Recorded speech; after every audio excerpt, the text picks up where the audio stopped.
Hi buddies எல்லாருக்கும் வணக்கம். இன்றைக்கி நம்ம எதை பற்றி பார்க்க போகிறோம்னா ஒரு சயின்ஸ் ரிலேட்டடான வீடியோ பற்றி தான் பார்க்க போகிறோம். அது எதுனா கடல் தான்.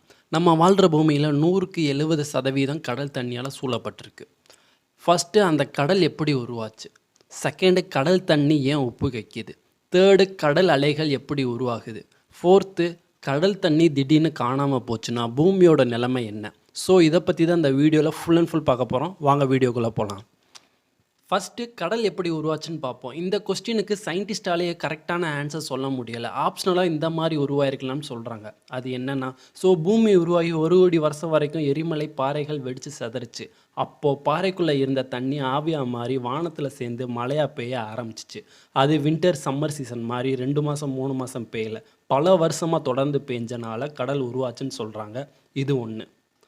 இன்னொன்று, வால் நட்சத்திரமும் விண் நட்சத்திரமும் பூமியை பல வருஷமாக மோதிச்சு. அப்போ பூமியோட ஈர்ப்பு திசை காரணமாக நட்சத்திரத்தில் இருக்கிற தண்ணியை உறிஞ்சி எடுத்து பூமியோட ஹீட்னால் வானத்தில் கலந்து மழையாக பெஞ்சிச்சின்னு சொல்கிறாங்க.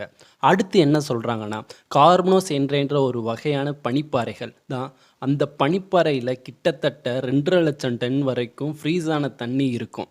அப்படிப்பட்ட பனிப்பாறைகள் தொடர்ந்து பூமியில் விழுந்து கடல், ஆறு, ஏரிகள் உருவாயிருக்கலாம்னு சொல்கிறாங்க. 100% எப்படி உருவாச்சுன்னு சொல்ல, 100% இப்படி தான் உருவாச்சுன்னு சொல்ல. இப்போது கடல் தண்ணி ஏன் உப்பு கைக்குதுன்னு பார்ப்போம். ஃபஸ்ட்டு கடல் உருவான அப்போது உப்பு இல்லாமல் தான் இருந்துச்சு. எப்படி உருவாச்சுன்னா, நான் சொல்கிறத அப்படியே இமேஜினேஷன் பண்ணிக்கோங்க.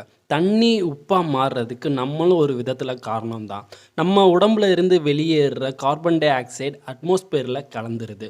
இப்போ மழை பெய்ய ஆரம்பிக்குது. ஒவ்வொரு சொட்டாக விழுகிற மழையில் அட்மாஸ்பியரில் இருக்கிற கார்பன் டை ஆக்சைடு கலந்து அட்மாஸ்பியரிக் கார்பன் டை ஆசிடாக மாறுது அந்த தண்ணி. அந்த ஆசிட் கலந்த மழை தண்ணி அருவியாக மாறி ஆற்றுல சேருது. அந்த ஆற்று தண்ணி கடைசியாக கடலில் சேரும். இதுதான் ப்ராசஸ். இந்த ப்ராசஸ் நடக்கிறப்போ தண்ணி ஒரு பிளேஸில் இருந்து இன்னொரு பிளேஸுக்கு மூவ் ஆகுறப்போ வழியில் இருக்கிற பாறைகள், கற்களெல்லாம் கொஞ்சம் கொஞ்சமாக அரிச்சிட்டு போய் கடலில் சேர்க்கும். இந்த ப்ராசஸ் எப்போலேருந்து நடக்குதுன்னா, மனிதர்கள் எப்போ உருவானாங்களோ அப்பயும் நடந்துச்சு. மனிதர்கள் உருவாகிறதுக்கு முன்னாடியும் இந்த ப்ராசஸ் நடந்துச்சு. ஃபஸ்ட்டு எப்போ மழை பெய்ய ஆரம்பிச்சிச்சோ அப்போலேருந்து இன்றைக்கு வரைக்கும் இந்த ப்ராசஸ் கண்டினியூஸாக நடக்குது. பல லட்சம் வருஷமாக இந்த ப்ராசஸ் நடக்கிறப்போ பாறைகள், கற்களெல்லாம் கொஞ்சம் கொஞ்சமாக அரைச்சிட்டு போகுது. அதில் இருக்கிற சில அயன்ஸ் எல்லாமே தண்ணியில் மிக்ஸ் ஆகி கடைசியாக கடலில் சேரும். அப்படி சேர்ற கடல் தண்ணி வாட்டர் சைக்கிளிங் ப்ராசஸ் ஆகுது. அப்போது கடல் தண்ணி மட்டும் எவாப்ரேஷன் ஆவியாக மாறி மழை வருது. திரும்ப பாறைகள், கற்களெல்லாம் பட்டு அதில் இருக்கிற அயன்ஸ் எல்லாமே சேர்ந்து கடைசியாக கடலில் சேருது. திரும்பி வாட்டர் சைக்கிளிங் ப்ராசஸ் ஆரம்பிக்குது, கடலில் சேருது. இந்த மாதிரி ரீசைக்கிளிங் ப்ராசஸ் நடக்குது. இப்படி நடக்கிறப்போ கடல் தண்ணி மட்டும்தான் எவாப்ரேஷன் ஆவியாக மாறுது. அயன்ஸ் எல்லாமே கடல்லையே ஸ்டோர் ஆகுது. அளவுக்கு அதிகமாக அயன்ஸ் சேர சேர கடலோட டேஸ்ட் உப்புத்தன்மையாக மாறுது. இதனால தான் கடல் உப்பு கைக்குது. இதில் 99% சோடியம் குளோரைடு உப்பு தான் அதிகமாக இருக்குது. ஃபார் எக்ஸாம்பிள் சொல்லணும்னா, வேறு ஊரில் போய் தண்ணி குடிச்சு பார்த்தா சப்புன்னு இருக்கும். இன்னொரு ஊரில் போய் தண்ணி குடிச்சு பார்த்தா இனிக்கும். ஒவ்வொரு ஊருக்கும் தண்ணியோட டேஸ்ட் மாறுது. தண்ணியில் மிக்ஸ் ஆகிற சில அயன்ஸ் தான் காரணம். இப்போது கடல் அலைகள் எப்படி உருவாகுதுன்னு பார்ப்போம். சூரியன், நிலவு, பூமி அலைகள் உருவாக இந்த 3ஓட கிராவிடேஷனல் ஃபோர்ஸ் தான் காரணம். அது எப்படின்னா, பூமிக்கும் சூரியனுக்கும் பூமிக்கும் நிலவுக்கும் ஒரு குறிப்பிட்ட டிஸ்டன்ஸ் இருக்கும். அந்த டிஸ்டன்ஸில் இருக்கிற கிராவிடேஷனல் ஃபோர்ஸ்னால தான் அலைகள் உருவாகுது. இதில் அலைகள் உருவாக அதிக காரணமாக இருக்கிறது நிலவோட கிராவிடேஷனல் ஃபோர்ஸ் தான். அது எப்படின்னா, நிலாவோட கிராவிடேஷனல் ஃபோர்ஸ்னால் கடல் தண்ணியை மேலே இழுக்குது நிலா. பூமியோட கிராவிடேஷனல் ஃபோர்ஸ்னால் இழுக்கிற தண்ணியை தன்வசப்படுத்த கீழே இழுக்குது பூமி. கடல் தண்ணி மேலே ஏறி கீழே இறங்குறனால கடல் அலைகள் உருவாகுது.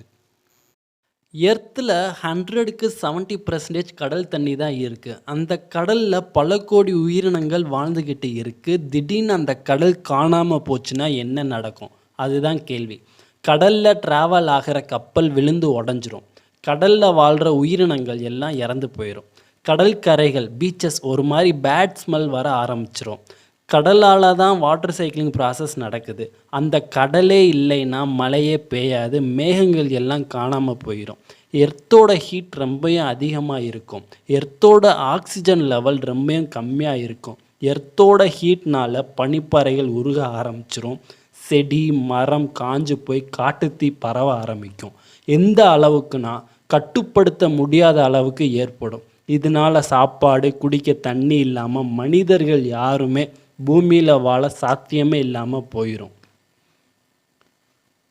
Okay buddies, thank you. Jai Hind.